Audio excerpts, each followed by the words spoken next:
The War of the Worlds by H. G. Wells. Book 2. The Earth Under the Martians. Chapter 9. Wreckage. And now comes the strangest thing in my story. Yet, it is familiar. I remember, clearly and coldly and vividly, all I did that day until I stood weeping and praising God upon the summit of Primrose Hill. And then I need to remember.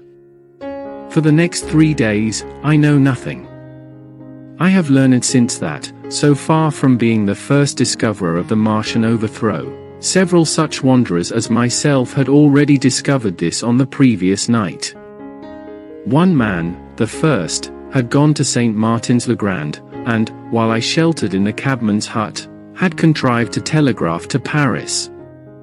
Thence the joyful news had flashed all over the world. 1,000 cities, chilled by ghastly apprehensions, suddenly flashed into frantic illuminations. They knew of it in Dublin, Edinburgh, Manchester, and Birmingham, at the time when I stood upon the verge of the pit.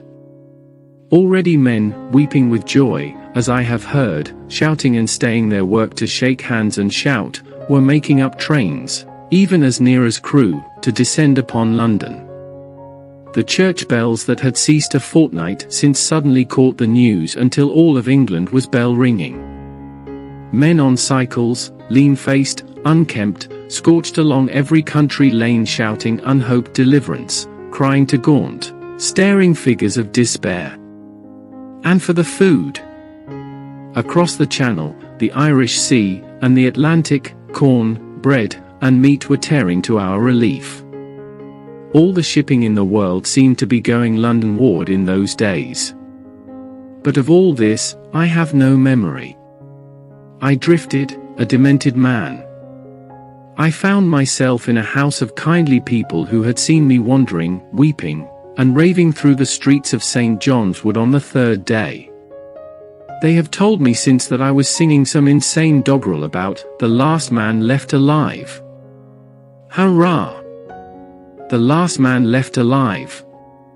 Troubled as they were with their affairs, these people, whose name, much as I would like to express my gratitude to them, I may not even give here, nevertheless cumbered themselves with me, sheltered me, and protected me from myself. They had learned something of my story from me during the days of my lapse. Very gently, when my mind was assured again, did they break to me what they had learned of the fate of Leatherhead. 2 days after I was imprisoned, it had been destroyed, with every soul in it, by a Martian. He had swept it out of existence, as it seemed, without provocation, as a boy might crush an ant-hill in the mere wantonness of power. I was a lonely man, and they were very kind to me. I was a lonely and sad man, and they bore me. I remained with them for 4 days after my recovery. All that time, I felt a vague, growing craving to look once more at whatever remained of the little life that seemed so happy and bright in my past. It was a mere hopeless desire to feast upon my misery. They dissuaded me. They did all they could to divert me from this morbidity. But at last, I could resist the impulse no longer, and, promising faithfully to return to them and parting, as I will confess, from these 4-day friends with tears, I went out again into the streets that had lately been so dark and strange and empty. Even though shops were open, they were already busy returning people, and I saw a drinking fountain running water.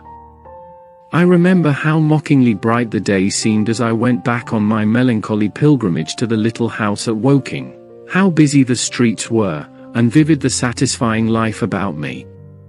So many people were abroad everywhere, busied in 1,000 activities, that it seemed incredible that any significant proportion of the population could have been slain. But then I noticed how yellow the skins of the people I met, how shaggy the hair of the men, how large and bright their eyes were, and that every other man still wore his dirty rags. Their faces seemed all with one of 2 expressions, a leaping exultation and energy or a grim resolution. Save for the expression on the faces, London seemed a city of tramps.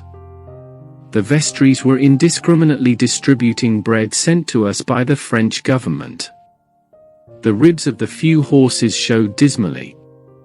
Haggard special constables with white badges stood at the corners of every street. I saw little of the mischief wrought by the Martians until I reached Wellington Street, and there I saw the red weed clambering over the buttresses of Waterloo Bridge.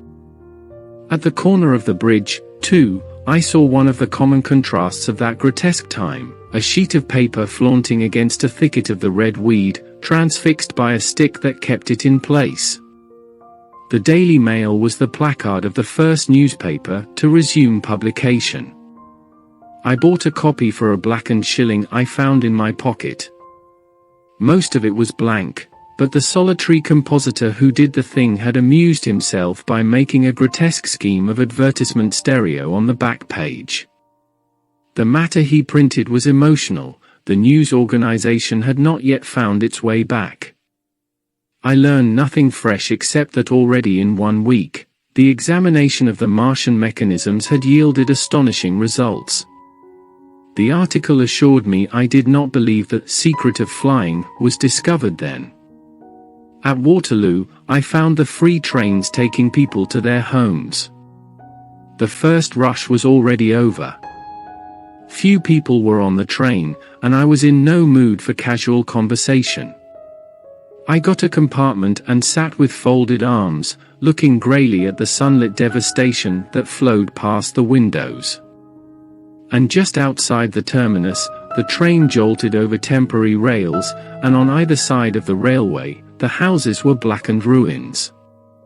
To Clapham Junction, the face of London was grimy with powder of the black smoke, despite 2 days of thunderstorms and rain, and at Clapham Junction, the line had been wrecked again. There were hundreds of out-of-work clerks and shopmen working side by side with the customary navvies, and we were jolted over a hasty relaying. All down the line from there, the aspect of the country was gaunt and unfamiliar. Wimbledon particularly had suffered. By its unburned pine woods, Walton seemed the minor hurt of any place along the line. The Wandle, the Mole, every little stream, was a heaped mass of red weed, in appearance between butcher's meat and pickled cabbage. However, the Surrey pine woods were too dry for the festoons of the red climber. Beyond Wimbledon, within sight of the line, in specific nursery grounds, were the heaped earth masses about the sixth cylinder. Several people were standing about it, and some sappers were busy in the midst of it. Over it flaunted a Union Jack, flapping cheerfully in the morning breeze. The nursery grounds were everywhere crimson with the weed, a vast expanse of livid color cut with purple shadows, and very painful to the eye. One's gaze went with infinite relief from the scorched greys and sullen reds of the foreground to the blue-green softness of the eastward hills. The line on the London side of Woking Station was still undergoing repair, so I descended at Byfleet Station and took the road to Maybury, past the place where the artilleryman and I had talked to the hussars and on by the spot where the Martian had appeared to me in the thunderstorm. Here, moved by curiosity, I turned aside to find, among a tangle of red fronds, the warped and broken dog-cart with the whitened bones of the horse scattered and gnawed. For a time, I stood regarding these vestiges. Then I returned through the pine wood, neck-high with red weed here and there, to find the landlord of the Spotted Dog had already found burial and so came home past the College Arms. A man standing at an open cottage door greeted me by name as I passed. I looked at my house with a flash of hope that immediately faded. The door had been forced, it was unfast and opened slowly as I approached. It slammed again. The curtains of my study fluttered out of the open window from which the artilleryman and I had watched the dawn. It had been a while since anyone had closed it. The smashed bushes were just as I had left them nearly 4 weeks ago. I stumbled into the hall, and the house felt empty. The stair carpet was ruffled and discolored where I had crouched, soaked to the skin from the thunderstorm the night of the catastrophe. Our muddy footsteps I saw still went up the stairs.